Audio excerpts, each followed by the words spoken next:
Thank you, Dale. My name's Tim Heidenreich, and I'm the Indiana State Prayer Coordinator for Convention of States, so if you'll join me in prayer, we'll thank God for this.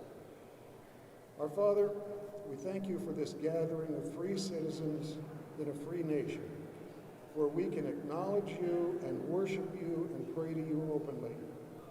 We ask today for you to grant us wisdom as we discuss and act to preserve our country and to make it even better for our posterity. We are grateful for those founding fathers that you gave us, who instituted an excellent Constitution. Please help us to honor you more widely across our nation, and we ask all of this in Jesus' name, amen. And I have asked Jeff Kilgren to come up and lead us in the Pledge of Allegiance.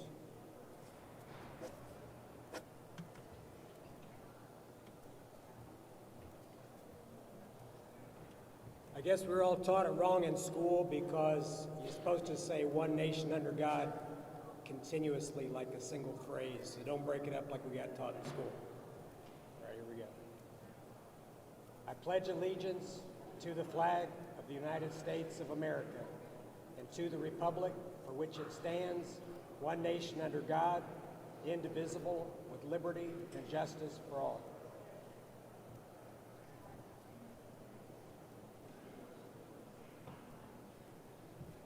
Thank you, Jeff and Tim, for that. And I would, at this time, like to introduce Senator Liz Brown for some remarks.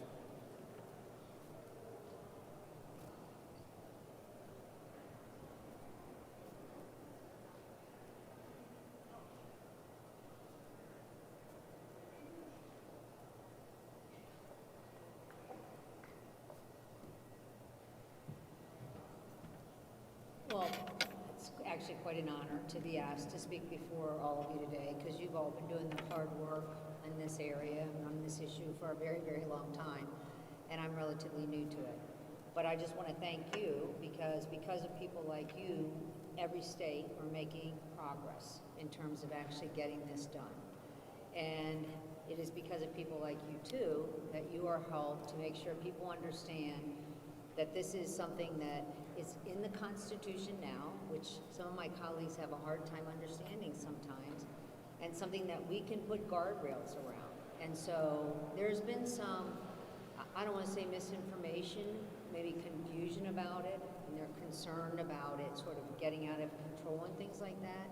And I know you have Senator Holdman coming, and he's been a champion way before me in this area and on this particular issue. But we can only get this moving and get this done because of people like you who are willing to continue to educate and reach out and make sure that the people who are supporting us, who elect us, are also behind us. So if there's anything I can do to help move it along, I mean, we continue to pass resolutions, we continue to educate our new legislators.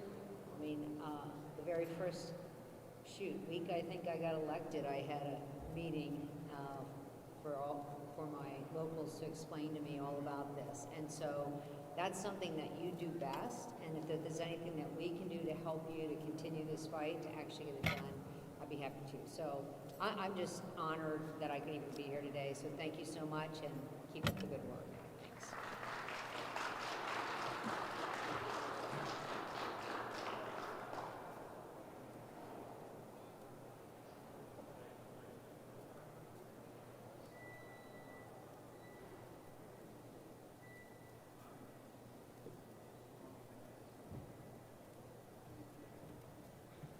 So we don't have Senator Holdman here yet, do we?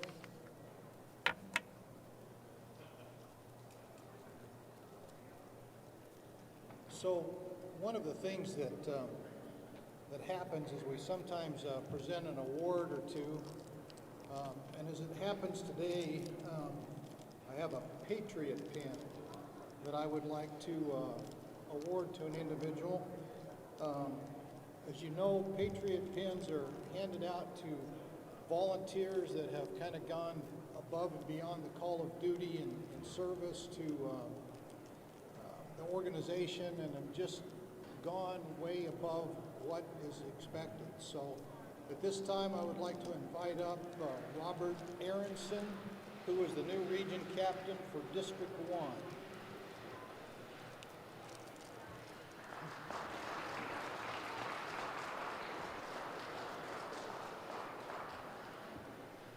Thank you, Robert. Here's your pen, if you'd like to say a few words. Sure. Whatever's on your mind. Okay, thank you. Thank you, Dale. Well, I certainly appreciate the recognition, but truly it's a team effort, and really all of the kudos goes to the grassroots, to all of you who are here today, and in particularly the state leadership who served as mentors to those of us who are new and are coming up in the organization. So I was asked to say a few words just about my COS story. It really goes back to 2009. I was unhappy about what was going on in the country. I participated in one of the very early Tea Party rallies in Bloomington, Indiana. I made a homemade sign at the time, which I still have. The sign said, "American Revolution 2." And the point being that we needed to get back to our original constitutional principles. In 2016, and by the way, we know what happened after the Tea Party wave came in. Basically nothing. As Mark Meckler has mentioned many times, that kind of pointed out the fact that elections are short-term and something more permanent and more structural needs to happen to ensure that the Constitution is protected over the long term. And that's how he ended up co-founding the Convention of States project. So in 2016, I had learned about the Convention of States, signed the petition, and at that time, it was up for ratification in Indiana. I called my state senator's office, and amazingly, he actually took the call personally and spent a half hour on the phone with me. Ultimately, he voted for the legislation, and as we all know, it ultimately passed. So that was kind of the first COS-specific interaction that I had had. And then fast forward to 2023, we had a decision to make personally. My small independent private medical group had become a dinosaur. We know that the large corporate hospital corporations are kind of taking over, and that's what kind of happened to us. So we had to close our private medical group. The decision had to be made about whether I was going to retire or accept a contract from the hospital corporation. I decided not to work for them. I really didn't want a corporate paymaster, and fortunately I was at the point of life where I could retire and did so. So then the question is, now what? Well, my first priority, of course, was to make it up to my wife, who had tolerated me for many years working crazy doctor hours. After that, what else? And I realized I still had another patient, and we all have that patient, and that's our constitutional republic.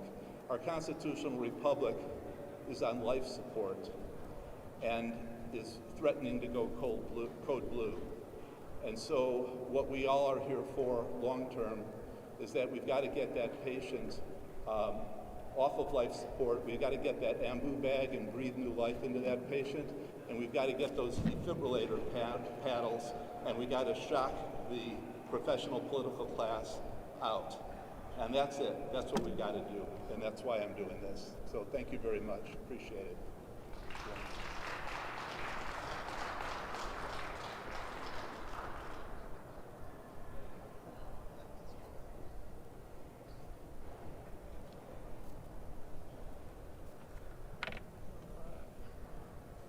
Still no Senator Holdman, I see. Let's go ahead, Catherine. We'll have Catherine speak next. Catherine Zamanek is our region director. So she's on the national team, but serves the state of Indiana along with the other flyover states. We have found Catherine to be extremely easy to work with, which is nice. I recommend her as a good example of as a servant leader. And so, Catherine, the time is yours.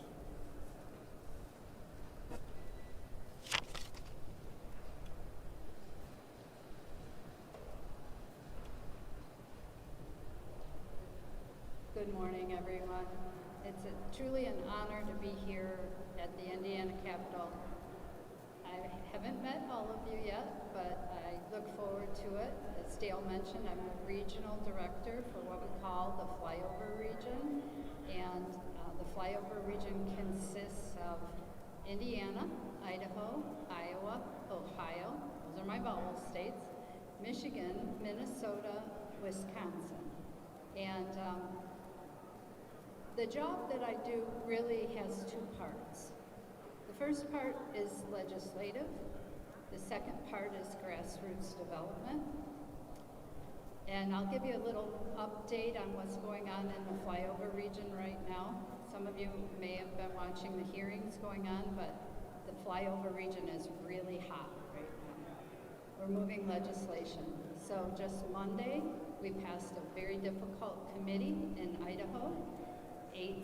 It was a squeaker, but we did get out of that committee with both the resolution and what we refer to as 34 ready legislation. That's the commissioner selection, which Indiana is taking up right now.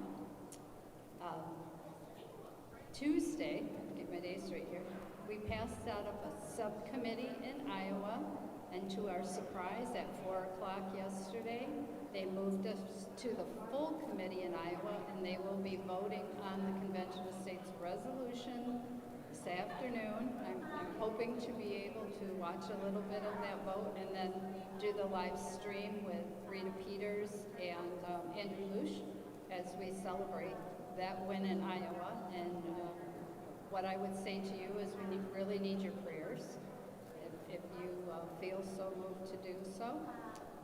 The team there in Iowa has worked long and hard, and I know from an Indiana perspective, because you passed so very long ago, you probably ask yourself, why is it taking so long to get these other states? But as we know, politics has gotten pretty difficult, and it's not easy in the states that we would consider conservative states to get this passed. The other part of the work that I do is grassroots, and I have such a great honor to work with such great leaders. You're so blessed here in Indiana to have Dale Tipton at the helm. You've had numerous state directors that have done wonderful work, and Dale knows that he's just walking in their footsteps, and he's continuing to do the hard work that it takes to support a team. So I appreciate all of you who are here today, traveled to get here in inclement weather, and it's just a great honor of mine to know you and to work alongside of you. I'm a Michigander, as I mentioned, but I'm now a Hoosier. I moved here in March last year because my grandbabies are here, and so I wanted to be an active grandma, and I absolutely love Indiana. I'm seeing just so many wonderful things about the state that I didn't know, and I've been so incredibly blessed to meet new friends. Two of my new friends are here. Dana and Terry, we're working hard to get them to be a part of the Convention of States team. And what I would say to you is you never know where your conversations will lead. I've met people on airplanes that have become volunteers. I've met people in my neighborhood. I've met people here at the state capitol. So just simply have that conversation about the passion that you have for the work. This is about a convention, but it's also about building a grassroots army of folks who keep their legislators accountable. So I thank you all very much for the time today, and I thank you for being here. One more thing I'd like to add is the importance of a relationship with your legislators. Get to know your legislators. They're people. They're not scary. They're just regular folks who feel called to serve the state of Indiana, and let them know that you support the things that they do when you do support it, and let them know about Convention of States, and keep that relationship going. Thank you.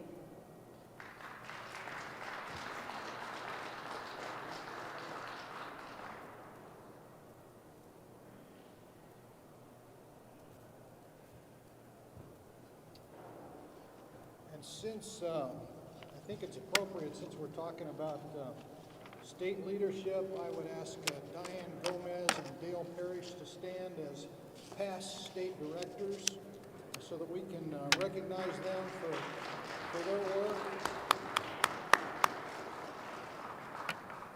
Dale Parrish, I think, for like 25 years, and Diane Gomez for somewhat less.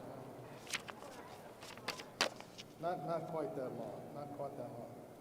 So at this time, we'd like to hear from, I think Dan Stock should be next up. He's going to give us a little update on what he's been up to.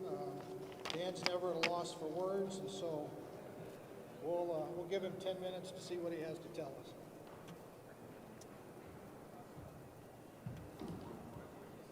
If I can stop at 10 minutes, it'll be a bloody miracle for the day.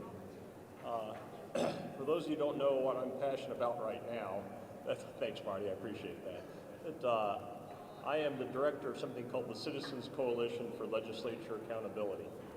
And I'm kind of here to recruit you guys to help me recruit more people to join their groups into the CCLA.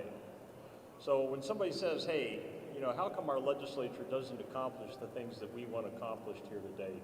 Lots of good bills get filed. They never seem to get hearings, they never seem to get passed, they never get debated on, they never get voted on. And that's because the rules of the chambers were designed for an era where there was no such thing as campaign cash. Now I want to start with a disclaimer. I don't want anybody to think that I am up here to bash legislators, because ladies and gentlemen, if our legislators are not behaving, that is our responsibility. We have abandoned them to a system where they are forever beaten by campaign cash donation wielding lobbyists. And as a guy who really is into neurobiology, you cannot ask a brain to undergo neuro-linguistic programming all day long from a man who has campaign cash to threaten you and not have that have an effect on his brain. And we have actually allowed this to go on mostly because of our naivete and because we didn't know what to do to fix it. Because there is very little in this world as boring as understanding parliamentary procedure and what goes on in the legislature. Raise your hand if you are also think that is not a hot topic for enjoyment. Yeah. Unfortunately, ladies and gentlemen, that is actually where the rubber hits the road. Because right now the rules of these chambers make it so that you cannot hold your legislator accountable for what he does not do. So for those of you who don't know how things work right now, you and I elect a representative and a senator to go into that legislature, and their job is to actually engage on debate to put our values out there, compare that to the values of everyone else so that we come out with a law that serves the majority of the values of the population. And I can tell you what really happens right now is that we elect a man and we give him that power, and they walk into the legislature and they give it away for free. And they do it by voting for rules that invest all of the power to control debate and voting in the hands of the President Pro Tem and the Speaker of the House. Now, I don't want anybody to think that that means the Speaker and the President Pro Tem are the enemy, for they are not. As soon as we concentrate this power in them, they themselves become the victims and the lightning rod for all of that neuro-linguistic programming that every lobbyist with campaign cash is going to give them. And I want to tell you, this is not something that they get rich doing. They don't get carrots, they only get sticks. And I can tell you their fellow legislators expect them to collect that campaign cash and wield it to their benefit. And so they make a system such that concentrated power will make it so that you can file bills knowing that the bill will never have a hearing, you will never have to debate it, you will never have to vote on it, and therefore show to your constituents that you did not support that bill in general. So what does the CCLA want to do about that? Well, first of all, what is the CCLA? We are a group of groups who all have one thing in common.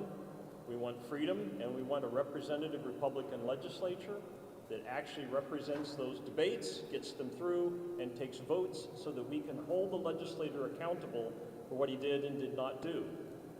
And what we are proposing is that legislatures need to change 4 rules in their chambers so that we can hold them accountable more so than the lobbyists can hold them accountable, and we can do so both for what they do and don't do. And the first one we want to make it is so that committee chairmen are actually not serving at the pleasure of the Speaker of the House and the President pro tem. This effectively makes the committee chairman so he does not serve his committee. He does not even serve his constituents anymore because he can be removed from his position by the whim of one man who is constantly being battered by campaign cash wielding lobbyists.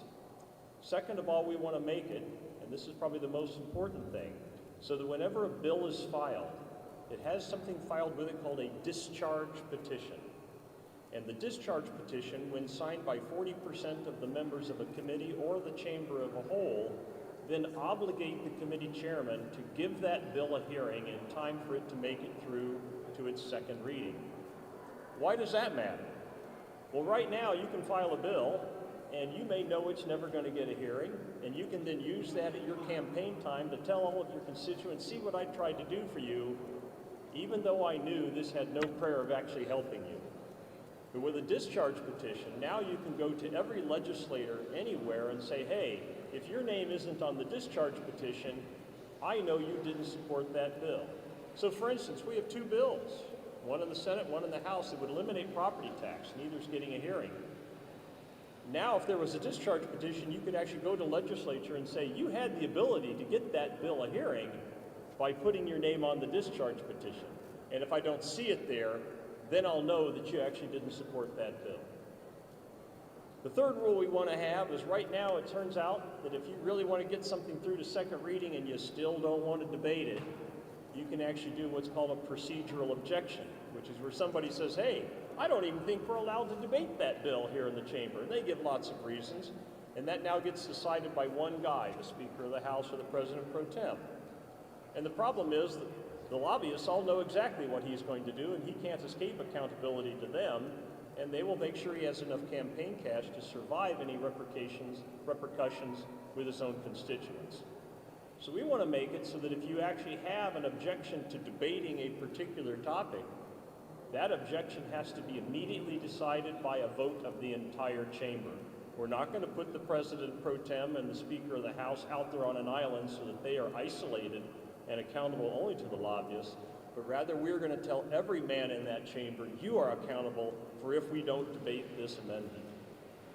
And then the last thing we want to make it is so that for any bill action, everything has to be a record vote. No voice voting, no division voting. If you're going to kill a bill or you're going to support a bill, we want to see your name on it so that we can be good employers and actually regulate the work of our legislators. I want to make sure everybody understands this is not something we're trying to be mean to legislators. We should admit to them that we have been neglectful employers to this point in time. But at this point, we need to change that job description so that we can be good employers and we can actually have their backs when they choose to be good employees. Let me give you an example of how twisted these chamber rules have become right now. For any of you who pay attention at the federal level, when the last House of Representatives convened in January, they actually passed a rule that said that the only people who can vote to remove the Speaker of the House are the Republicans in the House of Representatives. Meaning that actually we have just disenfranchised just short of 50% of people from having control over how that chamber works. Now, ladies and gentlemen, I am not a Democrat in any way, shape, or form, disagree with most of what they believe, but I don't believe there's anybody here who believes that 50% of people in this country should not have control over how their legislature works. And that is how twisted these rules have become nowadays. If you think the rules of your Indiana Senate and House are bad, you should go read what goes on in your federal House and Senate for rules for how bills are killed so that no one gets to vote on them. So what can you do? Well, first of all, you can go to the CCLA's website, which is fixmylegislature.com, and you can register as an individual for updates when we are doing email and text campaigns so that we can inundate our legislators and show them that we understand how this works. We have abandoned them in the past, and that we want to have their backs in the future, long before we take their flanks for not helping us. Second of all, you can go to any group in your community, whether that's a church group, whether that's a division of your local government, such as a town council, and you can ask them to become members of the Citizens Coalition for Legislature Accountability. That way, when we run our email and text campaigns, we can show our legislators that not only have we become educated employers, but that we actually wish to support them in their roles as legislators. And these are the ways that we can actually tell our legislators, hey, we understand that we have abandoned you for too long, that you have used these tools as ways to escape accountability to your constituents who were not paying attention before and didn't have your backs. We have brochures that I encourage people to take with them and take to their legislators to hand them as legislators begin to see that, hey, the population is becoming educated in this and really does want to help me do my job representing them in this legislature, not escaping that rule or running frightened from the lobbyist and his ability to threaten me. We can actually turn our legislators back into the good employees that I believe most of them want to be when they get elected. Thanks very much for your time. And I think that was less than 10 minutes.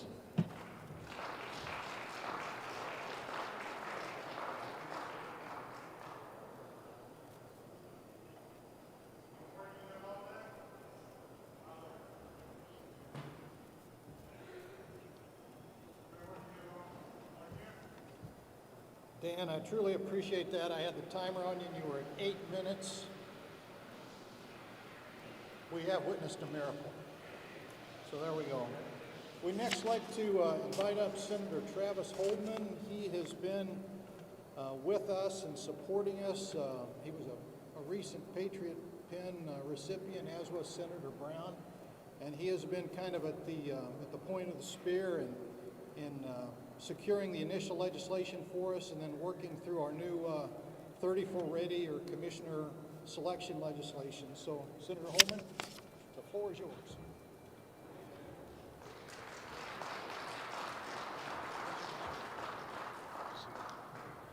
Well, thank you for having me today. Good to see you, man. How you doing? So, looking forward to continue our work on Senate Bill 450. We got it out of the Senate, sent it over to Chris Jeter in the House. And so if you have House members that you're close to, it'd be good for you to speak with them to move 450. We continue to work on rules, which Ferris and I have had several discussions about, and some of your folks as well. And hopefully when we're done with session here in April, we'll be able to put some weight behind getting the rules in order.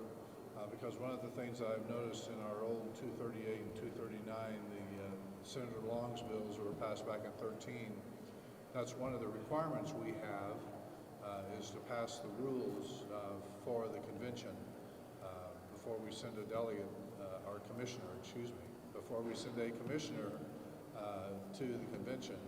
And so we'll work on that. I've warned the body that I'll be back next year with rules provisions, and they should just be ready for that. But hopefully that gets rid of some of the opposition to 450 and that push for the convention.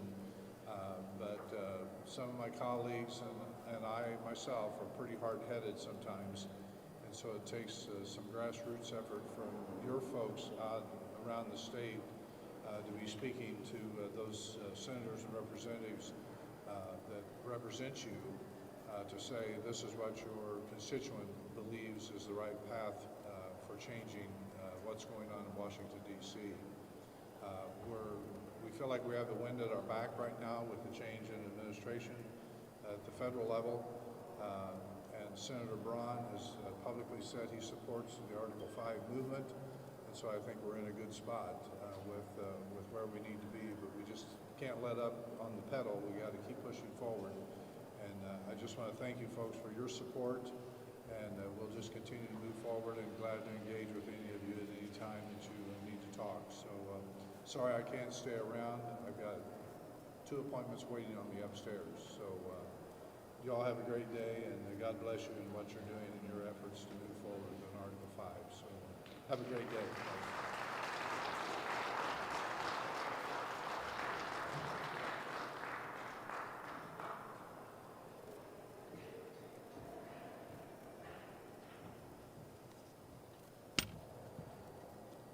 All right, mark that one off the list. We're doing well. I also wanted to let you know that we had a cancellation. Natalie Forbing with Moms for Liberty was scheduled to be here as a speaker and contacted me yesterday, I guess, and said that they'd had a death in the family and had to make some different arrangements. And so hopefully we can get them at another time. So I wanted to wrap up by sharing a few remarks myself. And first of all, I want to recognize a few people. As you guys probably are aware, you heard me preach about action reports and, filling out these statistics, so that we kind of know what's going on in the state. And by the way, you can file one of those reports for attending this meeting today. Catherine's already getting the jump on you. But since I have been keeping track of this, Vicki Mooring's region in Region 5 has won each and every month since I've been keeping track of this. So I would like to recognize Vicki and anybody that's working in her region for what's been done. Now we do have some competitors that are rising up, threatening to give her a little more competition, but so far she has handled that pretty easily. So we want to thank Vicki for all that she has done.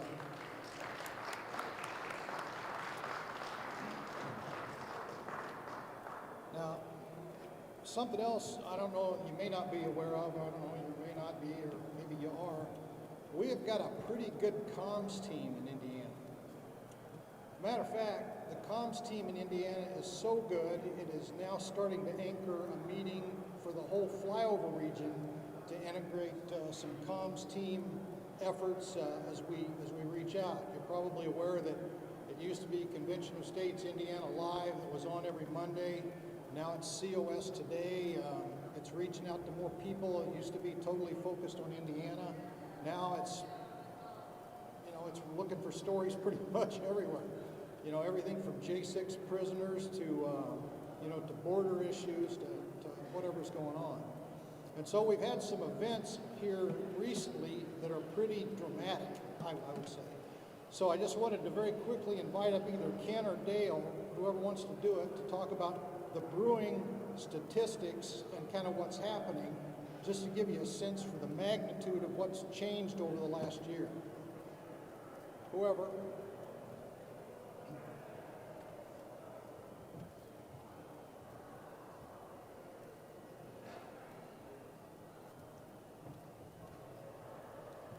Morning, everyone. My name is Dale Parrish. I'm the host for COS Today, along with my co-host, Ken Kashuba.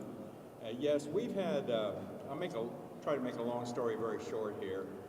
We started this about 5 years ago, called it COS Indiana Live, focused primarily on what was happening with Convention of States here in Indiana.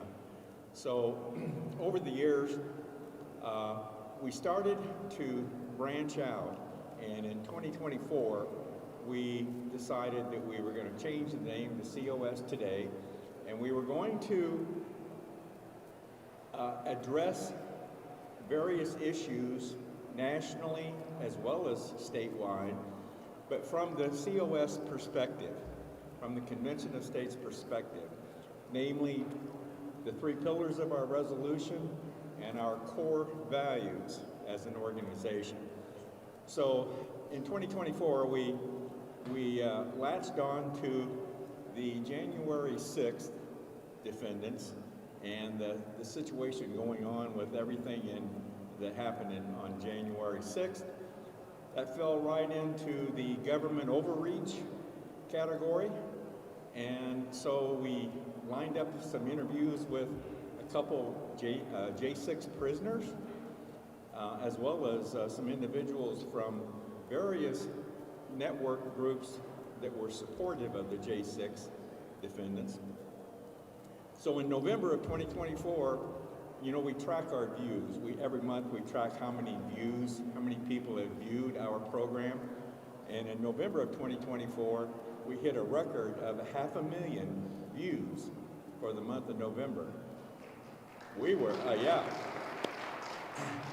I never dreamed that we could ever get to that stage. And I'll tell you, I'm going to digress just a little bit here.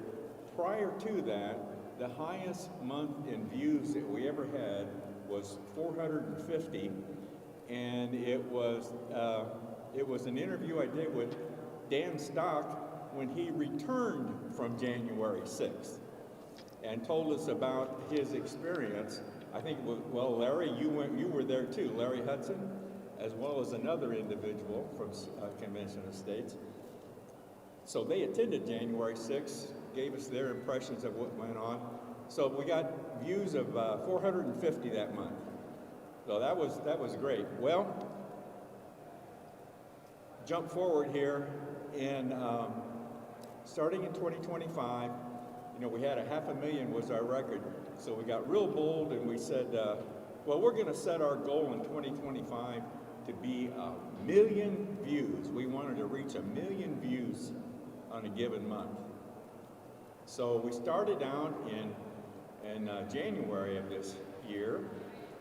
We thought we'd talk about the various Trump plans that he had announced and implemented.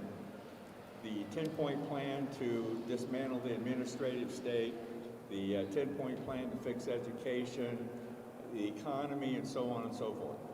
So our first program in January, we dealt with the 10-point plan to dismantle the administrative state. Point number 10 in that plan dealt with term limits. Now, sir, as you know, term limits is one of our main pillars in our resolution. So, would you believe that struck a chord, that really struck a chord with many, many viewers. So much that in February, we don't have the final number, but we're already in excess of 1 million views for the month of February. So, you can't believe how it makes me feel when I'm talking to a prospective guest and I tell them about COS Live. You know, we're going to hit 1 million views here in the month. Really? And boy, does that get a reaction. That gets a good reaction. So we're on track, guys, and I don't know what we're going to, once we get the February closed out, we'll get a final number. I think we're going to be well in excess of 1 million, quite honestly. So what is our next goal going to be? Stay tuned. I don't know what we're going to decide upon. But I want to thank you all for the support that you've given us in COS today. One of the things that I realized, and many of us have realized, that how important social media plays in what we're trying to do, getting the word out. You know, it's about growing the grassroots army. That's what we're trying to do. That's what we're trying to do. And I think I certainly feel like we're having success. And I think we are just getting started. So thank you for supporting us, and welcome aboard, and stay tuned. Thank you. Thanks, Bill.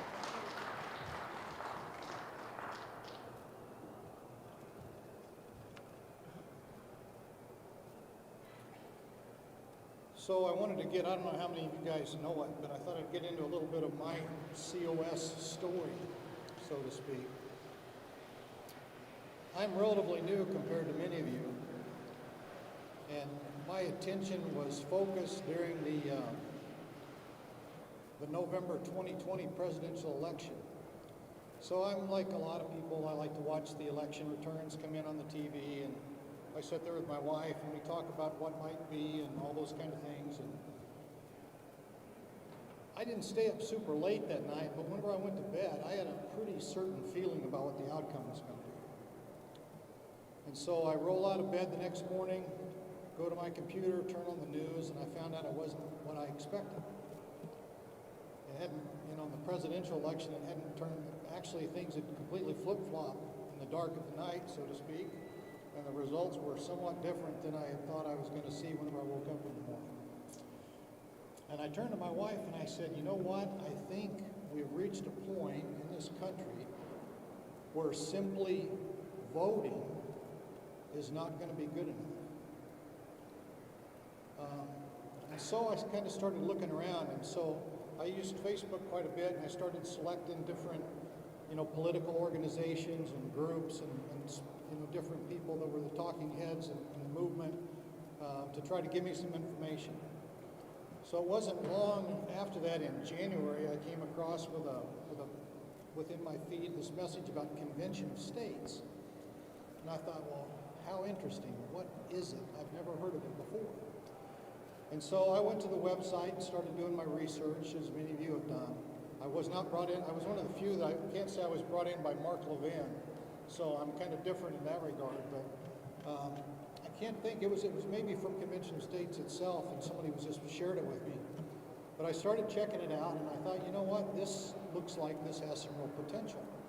Article 5 of the U.S. Constitution, it's there for the states to be able to take back control in times of trouble. I think we're in trouble, so I'll see what I can do. And so January of 2021 was when my initial application went in to be a district captain, and I have assumed a few different roles since then. And finally, I'm here, serving as state director, and I'm pleased to do that. I never thought of myself, and you maybe never thought of yourself, as a citizen activist. But that's really what we are. And a citizen activist is no more than a patriot. Because patriots are people that pay attention to what their government is doing, and they try to keep the elected representatives accountable to the will of the people. And I can tell you today, I'm really quite sad, as probably many of you are, that I personally neglected this for so long in my life.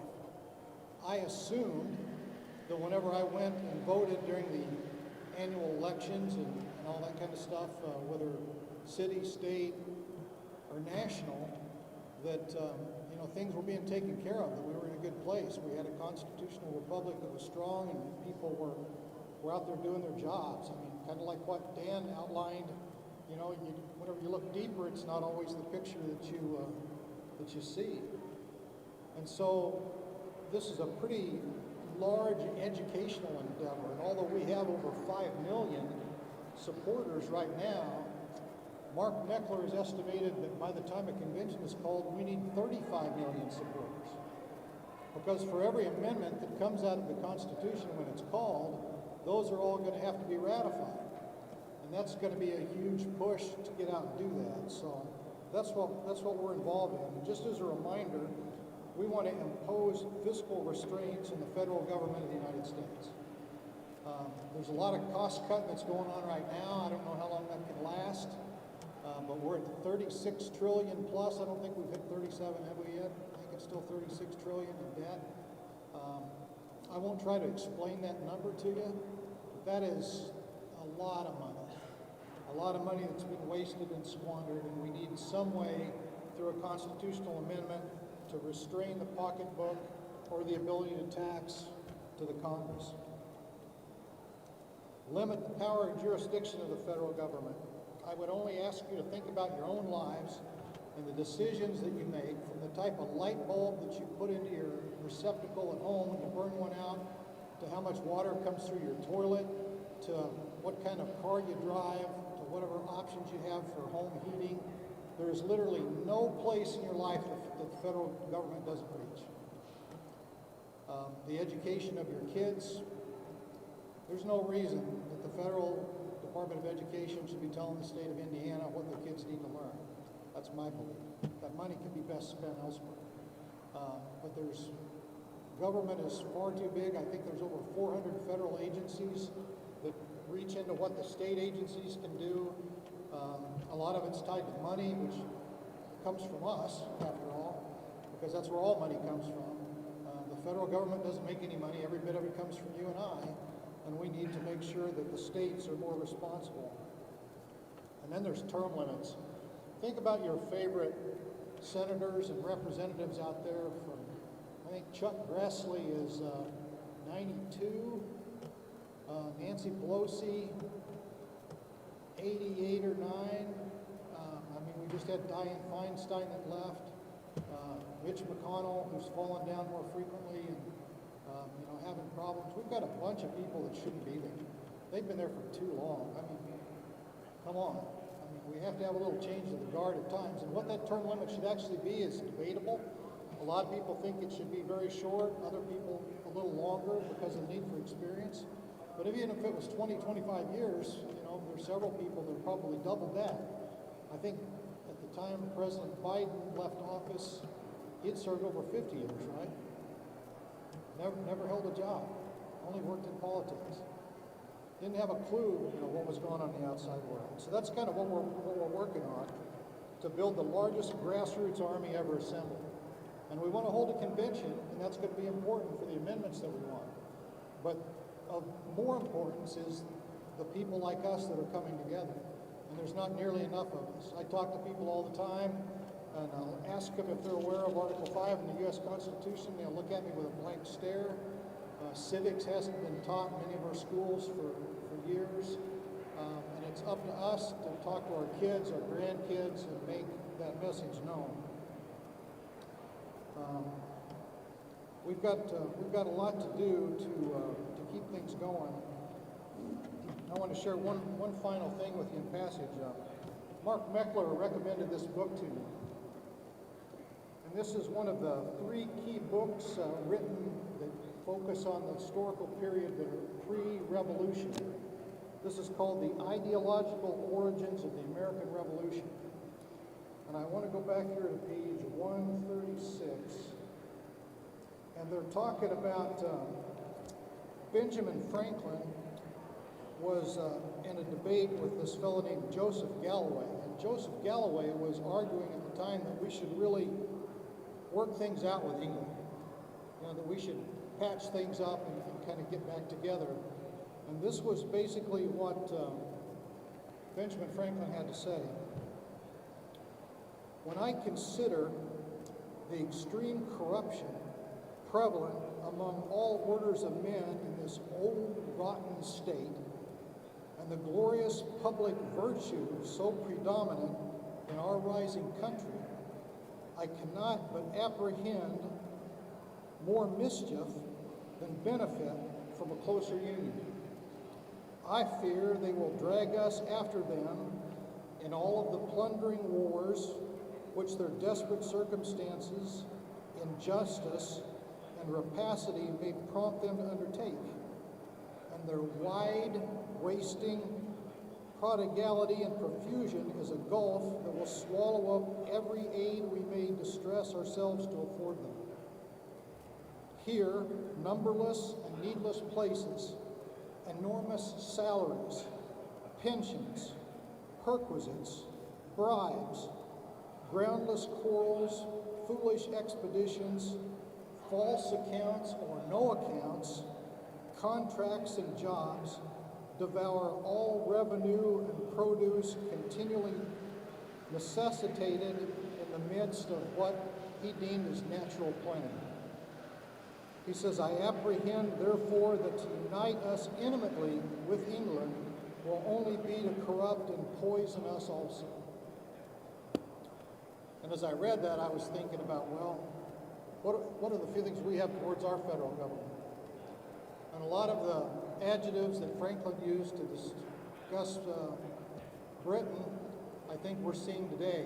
The money that's wasted, the untold spending, the pensions, the people's, it goes on and on and on.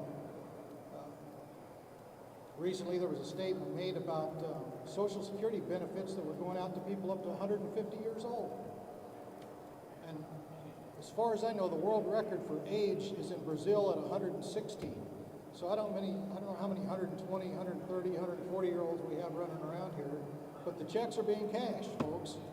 And so that's a problem. I just say to each of you that I wanted to express my thanks. What you do is of untold value. I am blessed with 20 grandchildren currently, and I worry about them.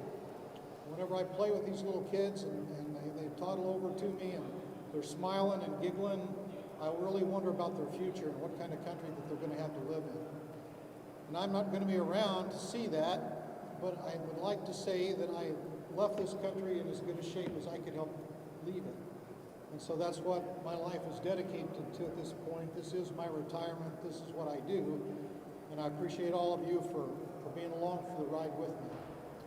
So I would just say that in closing. Thank you for being here. That will end the remarks for today. I would like to make sure, Ken, we get everybody together for a photo before everybody drifts off. And with that, my thanks is yours, and we'll see you again next year. Thank you.